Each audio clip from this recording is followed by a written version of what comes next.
Baik, kita mulai insyaallah ta'ala.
Baik, suara Anda terdengar, Ustaz-Ustazah sekalian.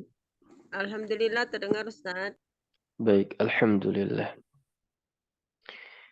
Kita mulai. Bismillah, alhamdulillah, wassalatu wassalamu ala rasulillah, wa ala alihi wa sahbihi wa mawalah, wa la hawla wa la quwwata illa billah. Amma ba'd.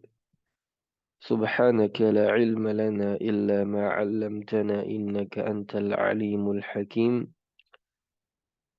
اللهم إنا نسألك علما نافعا ورزقا طيبا وعملا متقبلا. اللهم افتح علينا فتوح العارفين وارزقنا فهم النبيين.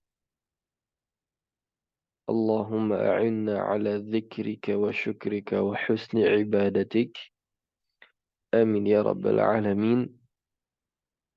Ikhwah, asatidzah dan para ustaz dan ustazah sekalian yang dimuliakan Allah.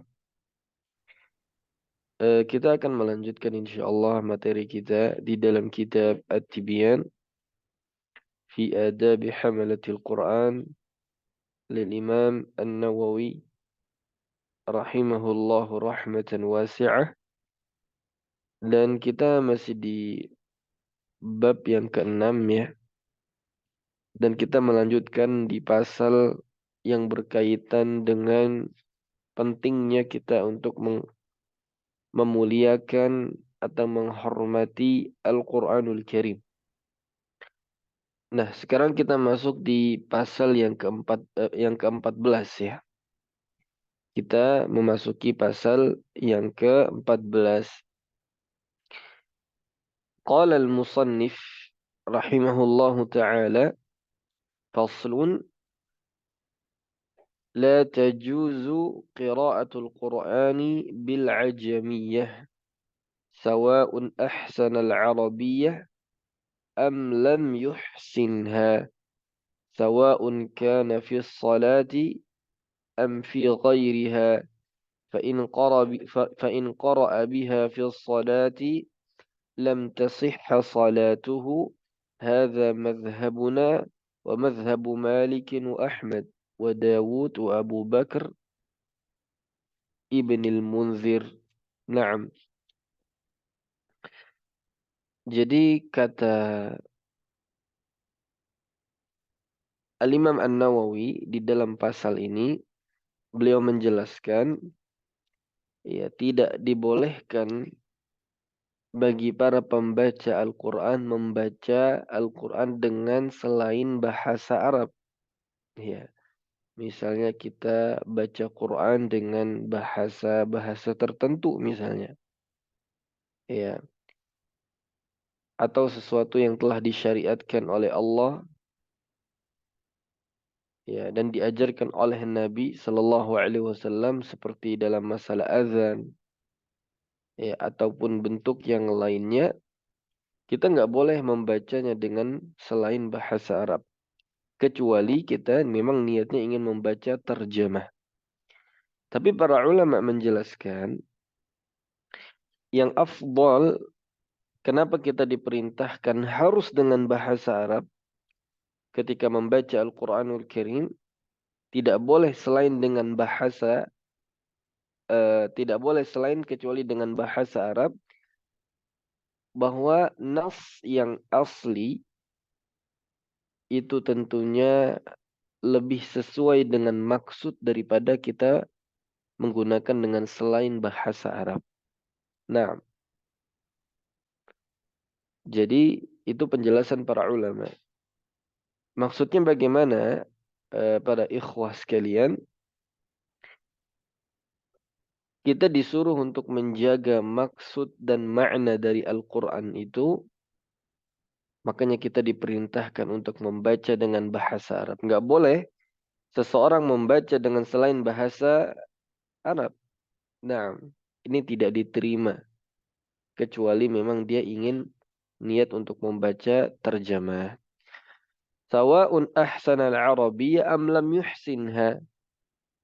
Ya, baik dia itu bagus bahasa Arabnya atau dia belum bagus bahasa Arabnya. Maksudnya, baik dia sudah bisa bahasa Arab ataupun dia tidak bisa bahasa Arab. Nah, cuman di sini Anda mau kasih tambahan catatan penting bahwa setiap pada kata lam, ya, atau setiap ada kata am, maka dahulukan awal katanya dengan kata a atau ditambahkan kalimat istifham bertanya. Ya. Jadi pada kalimat ini yang benar menurut kaidah bahasa Arab, sawa'un a'ahsan al-arabiyya am lam yuhsinha. Karena setiap ada kata am, ya, yang utama itu atau yang sesuai dengan kaidah bahasa Arab, harus kalimat sebelumnya ditambahkan kata a, apakah. Ya. Nah, jadi silakan para ikhwah sekalian yang punya buku bahasa Arabnya, ditambahkan kata a, yaitu menunjukkan istifham bertanya. Sawa'un a'ahsanal arabiyya am lam yuhsinha. Baik apakah dia itu sudah bagus bahasa Arabnya atau belum bagus. Udah bisa atau belum bisa. Ini tentunya kaidah ini sesuai yang Allah sebutkan di dalam Al-Quran. Ketika Allah Subhanahu wa taala berfirman, "Innal ladzina kafaru sawa'un 'alaihim a'anzartahum am lam tunzirhum." A'anzartahum am lam tunzirhum. Nah, jadi setiap ada kata am, ya, yang sesuai dengan kaidah bahasa Arab ditambah apa? Kalimat istifhamiyah yaitu a. Nah, kita lanjutkan. Sawa'un kana fi salati am fi ghairiha. Begitu juga ini ditambah. Sawa'un akana fi salat am fi ghairiha. Nah, baik ini di dalam salat ataupun di luar salat. Fa in qara'a biha fi salati lam tasihha salatahu. Ya salatuhu. Hadha madhhabuna wa madhhabu Malik wa Ahmad wa Dawud wa Abi Bakar ibn al-Munzir.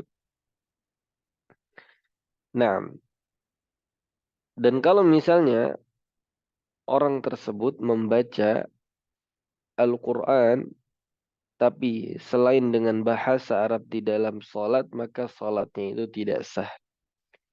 Dan ini mazhabnya Syafi'iyah dan juga mazhabnya Imam Malik dan juga mazhabnya Imam Ahmad dan juga mazhabnya Imam Dawud. Nah, Dawud ini adalah mazhabnya Az-Zahiri. Jadi tentunya sebenarnya kalau kita pahami di dalam agama kita ini, di dalam pandangan sudut fikih, ya tidak hanya ada 4 mazhab. Di antaranya ada mazhab Zahiri namanya. Nah, jadi hanya melihat zahir dari hadisnya, ya. Jadi tanpa mengambil penjelasan-penjelasan dari yang lain. Kemudian juga ini eh, pendapat ini juga dikuatkan oleh Al-Imam Abi Bakar Ibnil Munzir. Nah, wa qala Abu Hanifah yajuzu dzalika wa tasihhu bihi shalah. Al-Imam Abu Hanifah berarti mazhab Hanafiyah mengatakan boleh seseorang itu membaca Al-Quran selain dengan bahasa Arab di dalam salat. Dan salatnya pun sah. Ini menurut mazhab. Ya, tapi sekali lagi kita ini tidak dibolehkan berfanatik dengan mazhab yang menyelisihi dalil. Karena yang benar adalah kita mengikuti dalil yang benar. Naam. Tapi di sini di bawahnya wa qala Abu Yusuf wa Muhammad yajuzu dzalik liman lam yuhsinil arabiyyah wa la yajuzu liman yuhsinuha. Tapi Abu Yusuf dan Muhammad, beliau berdua ini merupakan murid langsung dari Imam Abu Hanifah.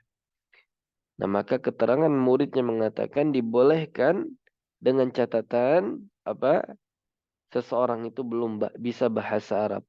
Tapi kalau dia sudah bisa bahasa Arab dan sudah bagus bahasa Arabnya, maka ini tidak boleh.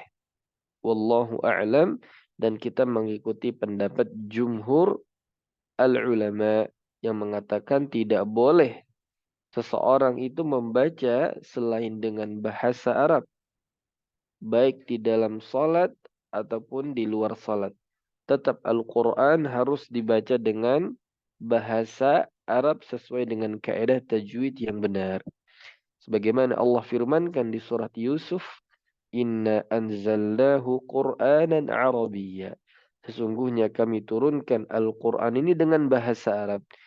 Allah juga sebutkan di surat Az-Zukhruf, Inna ja'alnahu Qur'anan Arabiyya. Atau Allah sebutkan di surat Asy-Syu'ara, bilisanin Arabiyyin mubin. Allah turunkan Al-Quran ini dengan lisannya atau dengan bahasa Arab. Nah, tentunya semua ini atas hikmah Allah, karena memang bahasa Arab ini adalah merupakan bahasa yang paling fasih, bahasa yang paling kaya dengan kosakata dan seterusnya. Ya, sampai disebutkan di dalam penjelasan kitab-kitab para ulama, bahasa Arab ini mencangkup sekitar 12 sampai 13 juta kata. Nah, sedangkan bahasa Inggris hanya sekitar 1 jutaan. Bahasa Indonesia di bawah itu. Nah, ini menunjukkan apa? Bahasa Arab ini adalah bahasa yang terpilih, yang memang Allah pilih sebagai bahasa Al-Quranul Karim. Dan ini bahasanya umat Islam. Ya, bahasanya apa? Umat Islam. Nah, yang memang kita perlu mempelajari bahasa Arab karena agama kita akan sulit kita pahami kecuali dengan bahasa Arab. Nah, baik, kita lanjutkan di poin yang berikutnya. Jadi itu hukumnya ya. Mungkin sebagian kita ada melihat sebagian kaum muslimin mungkin yang punya aliran-aliran tertentu yang ternyata membaca Qur'annya tidak dengan bahasa Arab, maka ini tidak diterima. Ya, para ulama melarang hal ini. Ya, baik. Kita lanjutkan di pasal yang ke-15.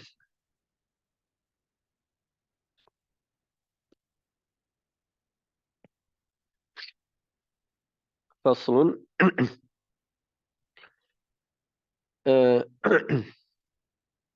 وتجوز قراءة القرآن بالقراءات السبع المجمع عليها ولا تجوز بغير السبع ولا بالروايات الشاذة المنقولة عن القراء السبعة وسيأتي في الباب السابع إن شاء الله تعالى بيان اتفاق الفقهاء على استتابة من أقرأ بالشواذ أو قرأ بها. Nah, ikhwas sekalian, kita masuk di pasal yang ke-15 ini berkaitan dengan hukum membaca Al-Quran selain dengan bacaan-bacaan yang sudah mutawatir dari yang telah disepakati oleh para ulama kita. Nah, maka Al-Imam Nawawi menjelaskan dan dibolehkan seseorang itu membaca Al-Quran dengan qiraat yang 7. Nah, yang telah disepakati oleh para ulama. Tentunya qiraat yang 7 ini adalah qiraat yang telah dikumpulkan Al-Imam Asy-Syatibi rahimahullahu taala.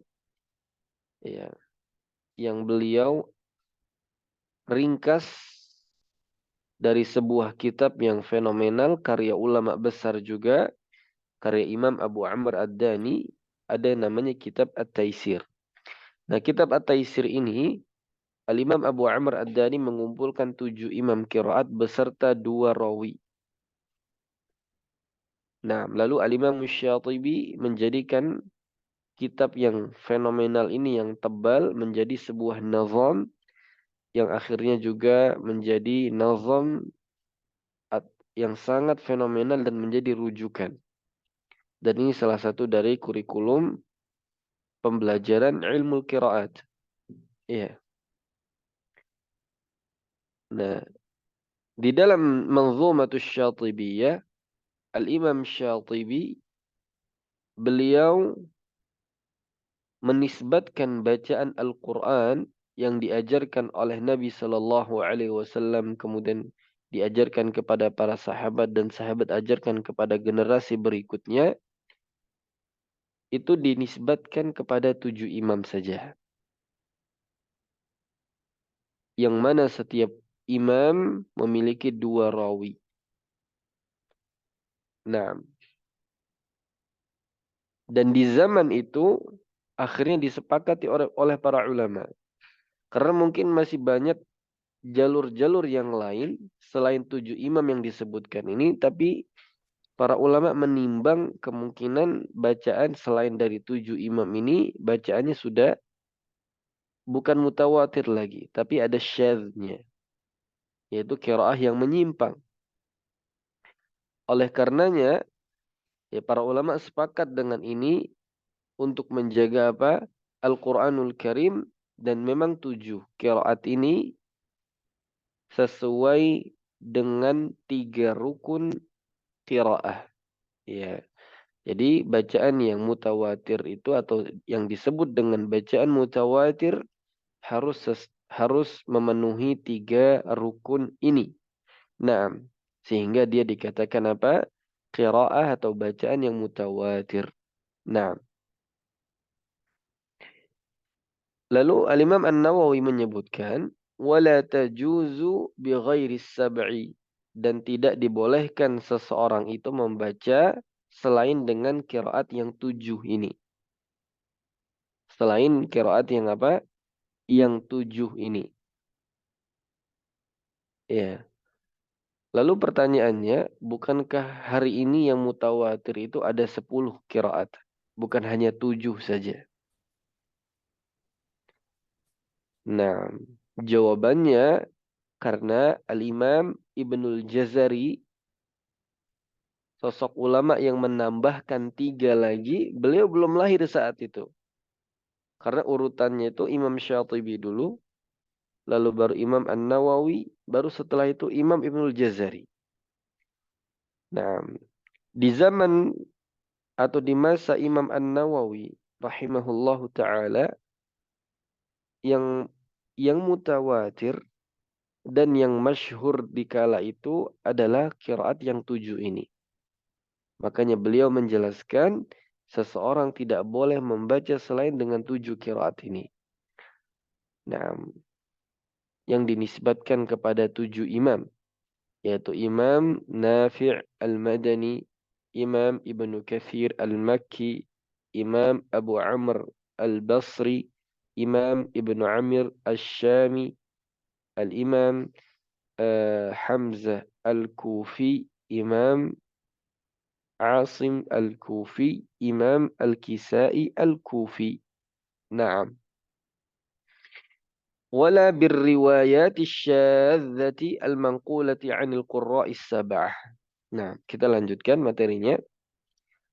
Dan juga seseorang itu tidak dibolehkan membaca dengan riwayat-riwayat yang syadz, yang dinukilkan selain dari 7 imam qiraat.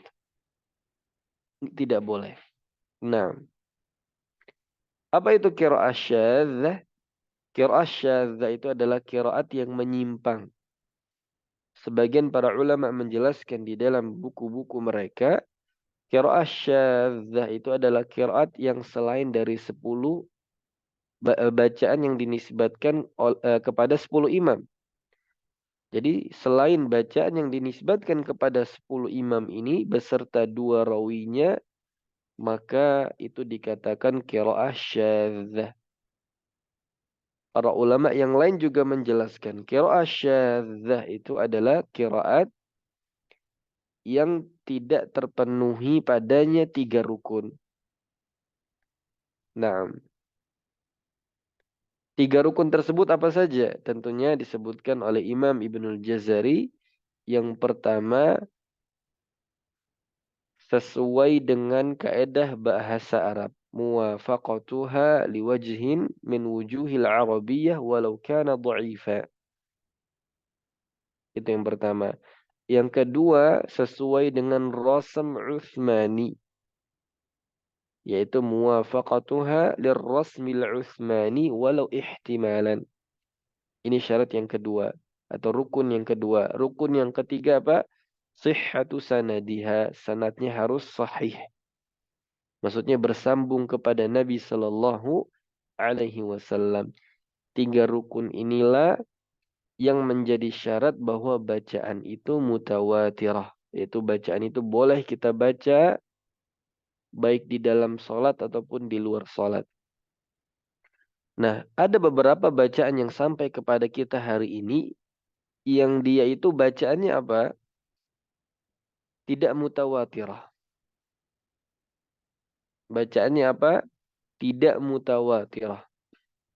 Karena tidak terpenuhi padanya 3 rukun yang tadi kita sebutkan. Sebagai contoh misalnya qiraat syadzah itu di surat Al-Fatihah, Malaka yaumiddin. Malaka, bukan maliki yaumiddin. Menggunakan fi'lul madhi. Nah, kita nggak boleh menggunakan kata malaka yaumiddin. Kenapa? Karena ini adalah qiraat syadzah. Dan juga tidak boleh kita baca di dalam sholat. Adapun untuk dipelajari itu boleh. Ya. Tapi kalau terhitung sebagai bacaan Al-Quran tidak. Karena dia syadzah. Iya. Bukan apa? Bacaan yang mutawatir. Syadzah itu artinya adalah menyimpang. Baik, kita lanjutkan.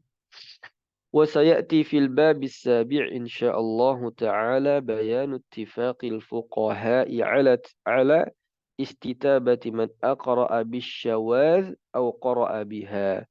Dan insya Allah nanti akan kita jelaskan di bab yang ketujuh akan penjelasan para ulama bagaimana kesepakatan para ahli fikih atas perlunya orang yang membaca dengan bacaan syawad atau bacaan yang syadz atau yang mengajarkannya, maka dia harus bertaubat. Nah, atau istitabah di sini maksudnya bahwa siapapun pemimpin kaum muslimin saat itu, ketika melihat ada kemungkaran di dalam bacaan Al-Quran, maksudnya ada yang mengajarkan dan membaca dengan qiraah syadz, maka pemimpin ini harus memberikan sanksi kepada dia dan menyuruh dia untuk bertaubat. Karena ini bahaya. Ya, karena ini apa? Bahaya. apalagi sampai dibaca di dalam salat, maka enggak sah salatnya. Ya, wallahu a'lam. Baik, kita lanjutkan. Qala ashabuna wa ghairuhum law qara'a bisyawaz fi salati batalat salatuhu in kana 'aliman wa in kana jahilan lam tabtul wa lam tuhsab lahu tilkal qira'ah. Ya, di sini disebutkan ya para ulama Syafi'iyah dan selainnya mengatakan kalau ada orang membaca dengan qiraah syadzah di dalam salat maka batal salatnya. Kalau dia seorang yang alim, kalau dia seorang yang jahil, orang yang awam tidak tahu, maka tidak batal salatnya tapi tidak dihitung pahala bacaan tersebut. Ya. Wa qad naqala al-Imam Abu Umar Ibnu Abdul Barr الحافظ إجماع المسلمين على أنه لا تجوز القراءة بالشاذ وأنه لا يصلى خلف من يقرأ بها. Dan telah dinukilkan dari Imam Abu Umar Ibn Abdul Bar Al-Hafidh, ya, bahwa kaum muslimin bersepakat tidak bolehnya membaca dengan bacaan syadz, dan tidak boleh seseorang itu salat di belakang orang yang membaca dengan qiraah syadz. Nah, jadi ini penting untuk kita perhatikan, ikhwah asatidzah sekalian rahimakumullah. Ya, mungkin ini umumnya tidak terjadi ya. Kita dengan satu bacaan saja sampai hari ini nggak beres-beres belajarnya. Gimana kita ingin baca dengan bacaan yang lain begitu ya. Tapi mungkin aja terjadi ya, dan ini tentunya kita khawatirkan. Nasallallahu taufiq. Nah, apalagi kalau kita menemukan hal-hal yang seperti ini. Ketika kita misal membaca dengan riwayat hafaz, umumnya kaum muslimin di seluruh dunia ini, lalu ternyata misalnya ada bacaan versi yang lain. Nah, maka kita tanyakan kepada ahli ilmu dulu. Apakah ini ada bacaan yang dari qiraat-qiraat yang mutawatir atau tidak? Kalau tidak, maka ini berarti qiraat syadzah. Ya. Kita nggak boleh langsung menyimpulkan ketika ada orang membaca dengan bacaan yang lain yang mungkin dari atau di luar dari bacaan yang kita pelajari yang biasa kita baca, kita simpulkan ini sesat. Tidak. Kita lihat dulu. Kalau kita orang awam, maka kita disuruh bertanya kepada orang yang alim. Ya. Kalau orang alim itu mengatakan ini betul, ada riwayatnya. Ya. Atau ini betul salah satu dari qiraat yang mutawatirah misalnya. Maka alhamdulillah. Ya. Tapi kalau ternyata setelah kita bertanya kepada orang yang alim, lalu sang alim mengatakan ini bukan termasuk dari qiraat yang mutawatirah, maka kita harus mencegahnya, ya, melarangnya. Karena ini dikhawatirkan akan terjadi penyimpangan di dalam Al-Quranul Karim. Baik, kita lanjutkan, ikhwah sekalian. Qala al-ulama man qara'a bisyadz in kana jahilan bihi aw bitahrimihi urrifa dhalik fa in 'ada ilayhi aw kana 'aliman bihi u'zira ta'ziran balighan ila an yantahi 'an dhalik wa yajibu 'ala kulli mutamakkinin min al-inkari 'alayhi wa man'ihi al-inkaru wal man'u. Nah, para ulama menjelaskan atau mereka berkata, jika seseorang ya membaca dengan qiraah syadz, ya, in kana jahilan bihi, Kalau misalnya dia itu jahil, dia tidak tahu, na'am, au bitahrimihi, dia pun tidak tahu akan keharaman untuk membaca dengannya, urrifa dzalik, ya kita katakan, ya ini kita tahu bahwa dia tidak apa namanya, tidak salah, ya karena dia masih jahil. Ya, jadi anak ulang sekali lagi, barang siapa yang membaca Al-Quran dengan bacaan yang syadz karena dia jahil atau dia tidak tahu atas larangan untuk membaca dengan qiraah syadz tersebut, maka kita harus sampaikan, ya dikasih tahu, diingatkan bahwa ini bukan qiraah yang mutawatirah. Fa in 'ada ilaihi, ya. Tapi kalau misalnya dia masih mengulang atau kembali kepada bacaan tersebut, atau dia sudah tahu misalnya bahwa ini bukan bacaan yang mutawatirah, maka kata para ulama, uzzira ta'ziran baligha. Ya. Jadi dia harus apa? Diperingati dengan peringatan yang keras. Ya. Ila ayyantahiya an dzalik. Sampai betul-betul orang tersebut apa? Berhenti untuk melakukan itu. Ya. Maka para ulama juga menjelaskan wayajibu, dan diwajibkan ala kulli mutamakkinin, kepada siapa saja yang ahli dalam hal ini, yang paham untuk mengingkari hal tersebut dan apa? Mencegah dia, ya, dan mengingkari semua yang dilakukan olehnya. Jadi nggak boleh tinggal diam. Ya, tidak boleh kita tinggal diam. Nah, dan ini merupakan kewajiban bagi orang yang alim untuk apa? Untuk mengingkari dan mencegah orang yang berbuat dengan demikian. Wallahu a'lam. Nah, ikhwah sekalian, rahimakumullah, di sini ya para ulama kita telah menjelaskan ya, pentingnya ada di antara kita hari ini yang memang ahli di bidang ilmu qiraat. Ya, sampai seorang bintang ulama Madinah atau bintang Al-Quran di Madinah, yaitu Asy-Syaikh Tamim Az-Zu'bi, ya, beliau berfatwa akan wajibnya hukum orang yang belajar ilmu qiraat. Beliau nggak bilang fardu kifayah, tapi ini masih fardu ain. Kenapa? Karena kata beliau masih sedikit jumlah orang yang ahli qiraat daripada orang yang ahli fikih atau misalnya ahli hadis atau ahli tafsir misalnya.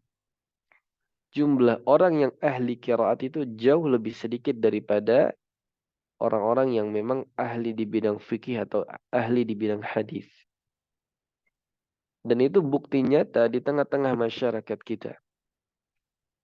Masih banyak di tengah-tengah masyarakat kita, ya, atau di sekitar kita sendiri, orang nggak paham tentang ilmu qiraat. Nggak usah jauh-jauh. Mereka pun nggak kenal dengan Imam Hafiz yang merupakan riwayat yang mereka baca hari ini. Apalagi mengenal imam-imam qiraat. Ya. Dan ini juga betul-betul terbukti, ya, pernah kami lakukan juga seperti riset begitu di tengah-tengah masyarakat. Ketika kita bertanya, coba sebutkan ulama atau 4 mazhab, mereka akan sebutkan dengan mudah. Dan ketika kami kembali bertanya, coba sebutkan beberapa ulama hadis atau sebutkan buku-buku hadis, mereka akan menyebutkan dengan mudah. walaupun mungkin tidak secara lengkap. Mereka sebutkan Al-Imam Al-Bukhari, Al-Imam Muslim, Imam Abu Dawud, Imam At-Tirmidzi, Ibnu Majah, dan yang lainnya. Mereka sebutkan. Tapi ketika kita bertanya siapa ulama-ulama Al-Quranul Karim, atau siapa itu para imam-imam qiraat, nah, tidak ada satupun yang bisa menjawab. Hatta Imam Hafiz sendiri pun mereka tidak kenal siapa itu Imam Hafiz. Padahal, ya, bacaan yang kita baca hari ini dan umumnya mayoritas kaum muslimin menggunakan riwayat Hafiz an Asim. Bukan berarti bacaan ini dari beliau, bukan. Tapi para ulama mensandarkan bacaan salah satu dari variasi bacaan Nabi kepada Imam Hafs. Ya, untuk memudahkan kita membedakan satu bacaan dengan bacaan yang lainnya. Itu saja. Nah, maka ini PR buat kita semua. Ikhwah asatidzah rahimakumullah. Kita pelajari semua ilmu agama ini. Ya. Tapi kita perlu ada orang-orang yang mutakhassis. Al-mutakhassisun fi qismil qiraat. Ya. Walaupun alhamdulillah hari ini, ya terutama di negeri kita tercinta ini, dakwah Quran sudah begitu tersebar. Ya, dakwah untuk memperbaiki bacaan Al-Quranul Karim. Dakwah untuk apa? Menghafalkan Al-Quranul Karim. Itu sudah begitu banyak di negeri kita. Rumah-rumah tahfidz, pondok-pondok tahfidz, sudah begitu apa? Sudah begitu maraknya, Masya Allah, di setiap wilayah. Baik di kota atau sampai di pedalaman, di pegunungan, di mana saja. Sudah banyak, alhamdulillah. Nah, walaupun kita katakan jumlah yang banyak ini masih minoritas ya. Kita masih perlu terus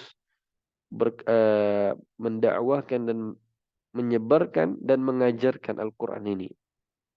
Tapi untuk di level yang lebih atas lagi, ini masih sedikit jumlahnya. Ya mungkin kita masih bisa menghitung jari, terkhusus di negeri kita di Indonesia ini. Orang-orang yang memang pakar dan ahli di bidang qiraat. Karena memang tidak mudah untuk berjalan di level tersebut. Sangat-sangat terjal dan sulit. Kita butuh taufik dan pertolongan Allah Subhanahu wa taala untuk bisa meraih level tersebut. Nah, karena memang butuh menghafal, mulai dari menghafalkan Quran, menghafalkan nazam-nazam yang mungkin jumlahnya kurang lebih sekitar 2000-an lebih, mendekati 3000. Dan itu harus mutqin. Kemudian harus bertalaqi kepada para imam-imam qiraat atau para ulama kita. Ya, bertalaqi kepada mereka, menyambungkan sanad kita, sanad Al-Quran kita kepada mereka. Ya. Dan kita juga harus mengajarkan. Nah, dan ini proses yang panjang, tapi hari ini ya jumlahnya masih sangat sedikit. Makanya Syekh Tamim Az-Zu'bi hafizahullah merupakan ulama'nya Al-Quran di Madinah. Beliau katakan belajar qiraat hari ini, beliau berfatwa masih fardu ain, masih wajib. Nah, maka semoga Allah Subhanahu wa taala menganugerahkan dan merezekikan kita ilmu, dan Allah memberikan kemudahan kita untuk mempelajari Al-Quran ini, dan Allah meringankan langkah kita untuk bisa mendakwahkan dan menyebarkan Al-Quran ini. Baik, kita lanjutkan di pasal yang berikutnya. Baik. Faslun, إذا ابتدأ بقراءة أحد القراء فينبغي ألا يزال على القراءة بها ما دام الكلام مرتبطا، فإذا انقضى ارتباطه فله أن يقرأ بقراءة آخر من السبعة والأولى دوامه على الأولى في هذا المجلس. Nah, di pasal yang ke-16 ini Al-Imam An-Nawawi menjelaskan, apakah boleh seseorang itu berganti-ganti atau bervariasi di dalam membaca Al-Quran tapi di dalam satu bacaan. Nah, jadi tentunya setiap kita yang sudah mempelajari, ingat yang sudah belajar qiraat, yang sudah paham usul-usul qiraat, ya usul pada setiap qiraatnya, atau dia sudah tahu beberapa farshul huruf dari setiap qiraatnya, silakan dia membaca. Yang enggak harus dia punya sanad dulu, tidak. Ya. Tapi dengan catatan kita sudah pernah belajar. Misalnya kita ingin membaca qiraat Imam Nafi', kita harus pelajari dulu kaedah-kaedah pada dua rawinya, yaitu Qalun dan Warsh. Kita pahami dulu, Qalun itu panjang matnya berapa. Apakah ada usul-usul yang lain yang perlu kita pelajari?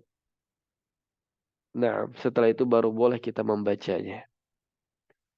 Nggak boleh kita serampangan yang kita tahu ada perbedaan. Misal kita habis dengar murattal atau dengar apapun misalnya. Yang kita nggak paham ini bacaan siapa. Kita asal mencoba saja. Tanpa kita tidak tahu kaedah-kaedah usulnya. Ini bahaya. Ya, punya semangat tanpa ilmu. Ini berbahaya. Senang dengan qiraat tapi nggak mau belajar. Ini berbahaya. Ya, maka siapapun di antara kita yang ingin membaca Al-Quran dengan variasi bacaan yang lain selain bacaan Hafiz atau bacaan Imam Asim, silahkan dia mempelajari usulnya terlebih dahulu. Dan ini juga harus di bawah bimbingan seorang guru. Ya, tidak boleh dia belajar sendiri karena ada beberapa kaedah yang memang dia harus dipraktekkan oleh seorang guru. Ya, harus didengarkan oleh murid agar dia tahu bagaimana kaedah cara membacanya. Nah, maka tidak boleh seseorang itu sembarang apa?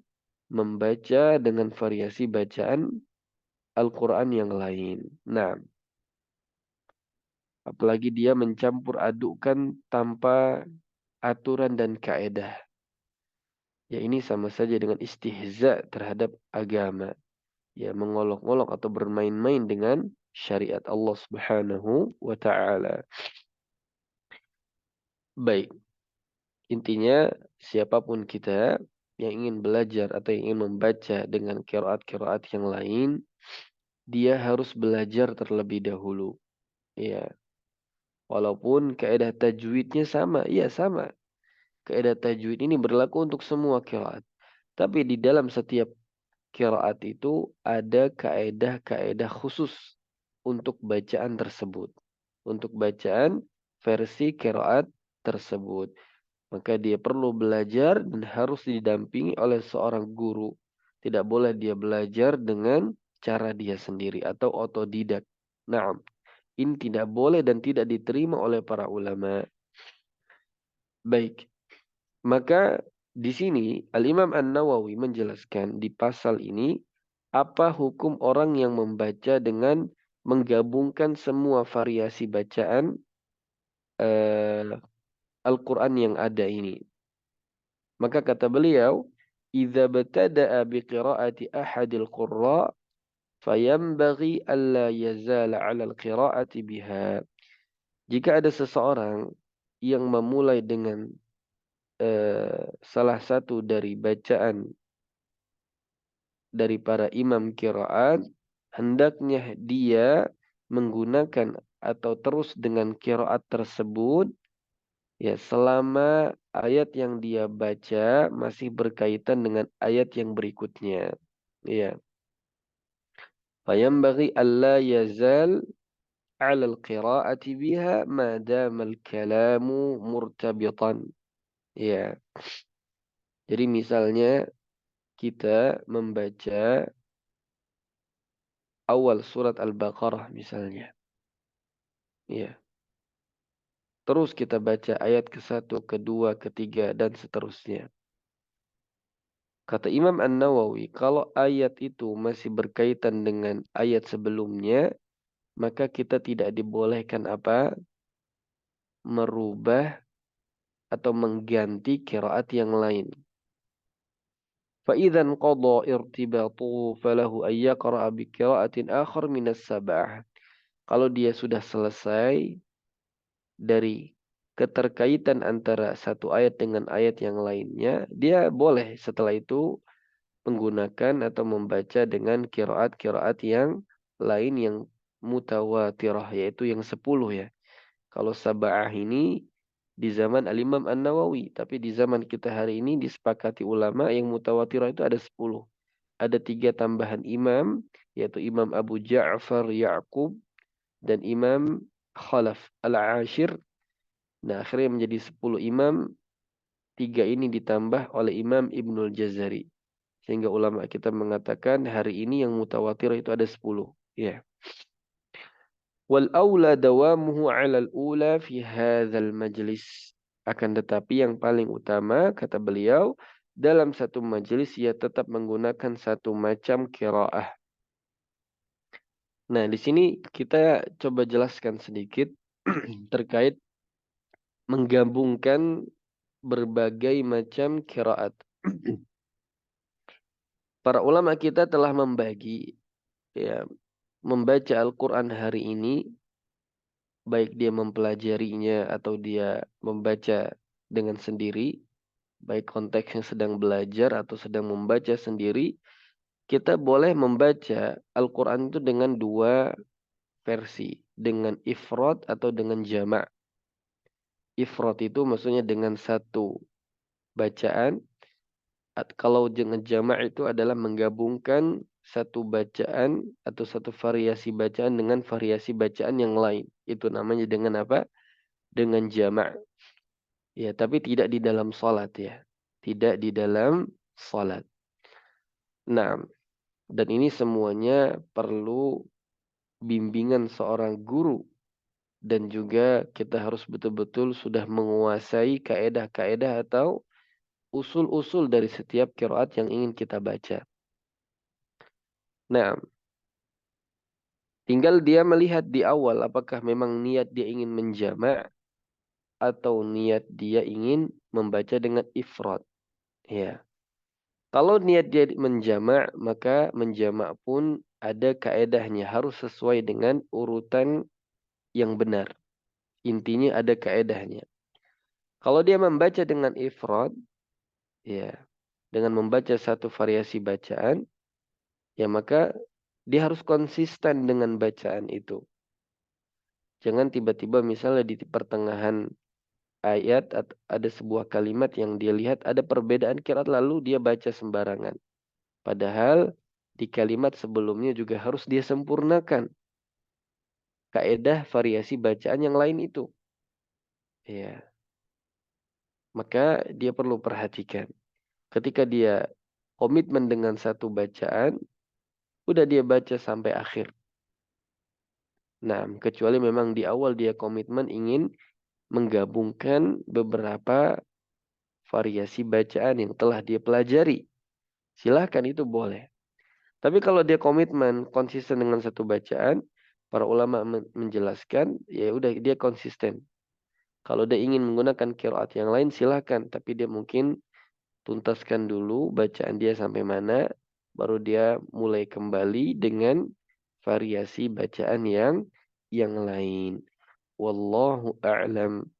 Baik, jemaah sekalian, para ikhwah asatidzah rahimakumullah. Anda rasa mungkin kita cukupkan ya materi kita ya pada kesempatan pagi yang penuh berkah ini. Jadi kita ngambil beberapa pelajaran penting.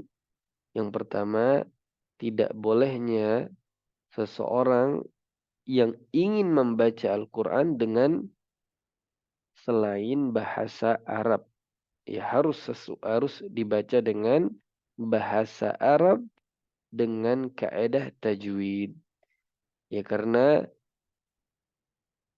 berbicara atau membaca buku bahasa Arab dengan membaca Al-Quran ini punya kaedah yang berbeda. Kita nggak akan pernah temukan di dalam bahasa Arab itu ada namanya ikhfa, ada namanya mad. Itu tidak akan kita temukan. Ya, maka kita perlu membedakan ya bahwa Al-Quran itu betul dengan bahasa Arab, tapi dengan kaidah tajwid yang benar. Yang memang setiap Muslim perlu belajar. Karena Allah perintahkan Al-Quran ini untuk dibaca dengan tartil.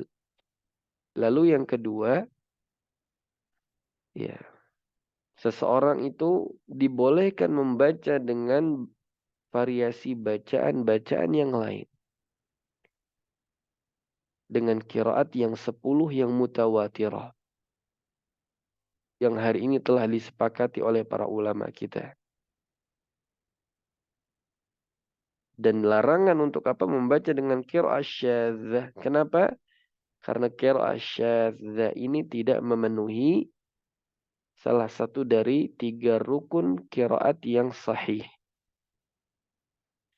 Nah sebenarnya di dalam kitab Ulumul Quran, sebagian para ulama menyebutkan jenis-jenis qiraat Al-Quran itu ada 6 ya. Ada yang paling tinggi adalah qiraat yang mutawatirah. Ada qiraah masyhurah. Ada qiraah ahad. Ada qiraah syadz. Ada qiraah maudhu'. Ada qiraah namanya mudraj. Ya, itu tentunya nggak kita bahas di pertemuan kita kali ini. Ya, karena ini sudah masuk ke ranah disiplin ilmu qiraat. Yang paling penting yang kita perlu ketahui, yang kita pelajari, yang lebih utama adalah pelajari dulu nih qiraat yang mutawatir. Ada 10 ini. Dan belajarnya pun butuh waktu yang panjang. Nah, dan para ulama tadi menjelaskan ini masih fardu ain hukumnya. Maka kita yang punya kompetisi di dalam itu, ya kita merasa saya mampu dan saya senang dilanjutkan. Jangan setengah-setengah belajarnya. Karena masih perlu kita orang-orang yang mutamakin, yang mutakhassis dalam bidang qiraat ini. Dan hatta yang berbicara juga terus belajar, termasuk juga kita yang mendengarkan. Nah, kemudian yang berikutnya, eh, bolehnya kita menggabungkan variasi bacaan yang ada, yang 10, tapi harus sesuai dengan kaedah yang sesuai, yang benar. Ya, harus mempelajari terlebih dahulu. Dan kita tidak boleh asal sembarangan menggabungkan variasi bacaan yang kita nggak pernah tahu ilmunya. Atau kita nggak pernah belajar. Ya, karena ini termasuk bermain-main dengan atau mengolok-olok agama Allah Subhanahu wa taala. Ya, ini bahaya. Ya, di dalam kitab akidah ini termasuk kekufuran, memperolok-olok dan mempermainkan syariat Allah, apalagi ini Al-Qur'anul Karim. Lalu mungkin sebagian kita bertanya, apa sih manfaatnya Allah Subhanahu wa taala menurunkan Al-Qur'an dengan berbagai macam variasi ini? Apakah untuk mempersulit umatnya? Maka jawabannya tidak. Para ulama kita menjelaskan paling tidak ada 3 faedah kita mempelajari atau faedah dari diturunkannya Al-Quran dengan berbagai variasi bacaan ini. Yang pertama adalah bahwa Al-Quran ini terjaga. Allah Subhanahu wa taala firmankan, "Inna nahnu nazzalna dzikra wa inna lahu lahafizun." Yaitu Allah Subhanahu wa taala menjaga ini Al-Quran. Dengan berbagai variasinya pun sampai hari ini Al-Quran masih terjaga. Ya, jadi Al-Quran ini dengan berbagai variasinya yang Masya Allah. Yang begitu luasnya Al-Quran ini dari sisi bacaan saja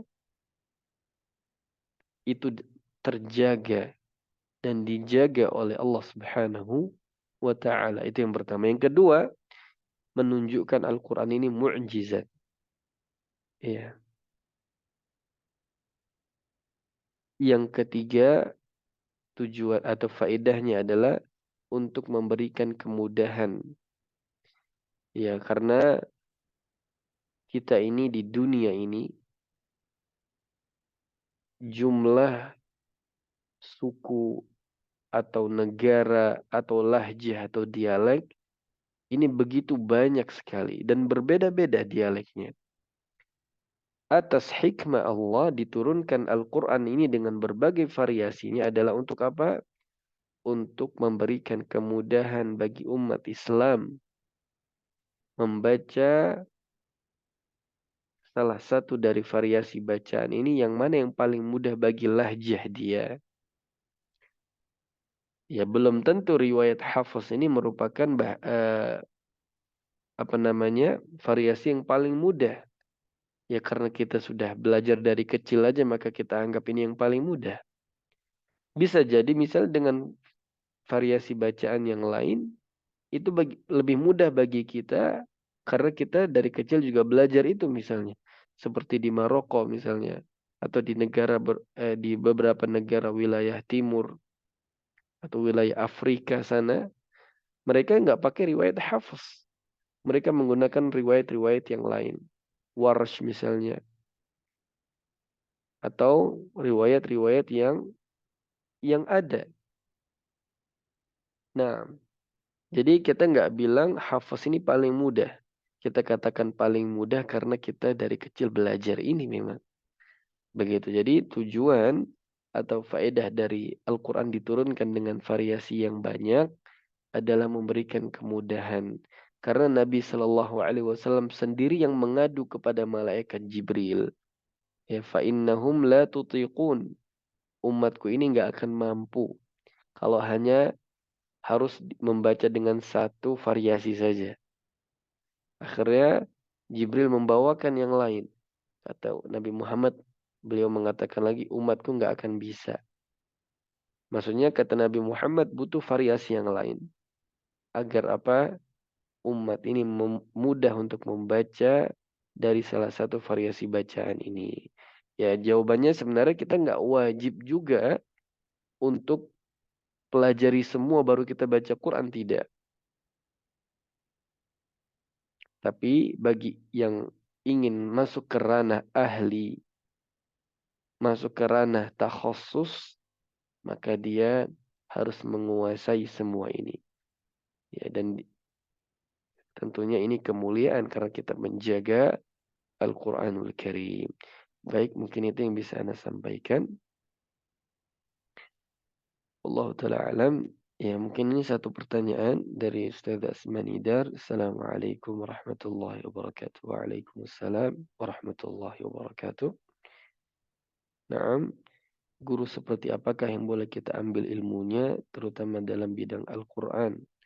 Jazakumullahu khairan. Naam, sebenarnya syarat-syarat guru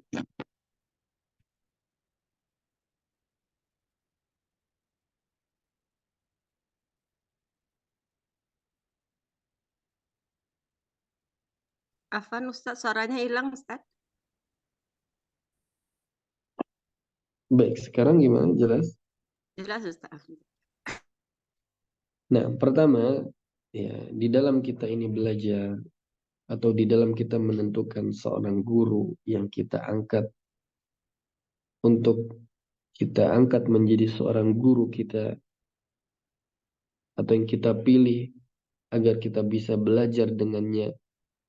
Maka para ulama menjelaskan, dan ini sebenarnya sudah dijelaskan ya Ustaz di Atibian ini, pernah lupa di bab yang keberapa, di antaranya perhatikan dulu agamanya.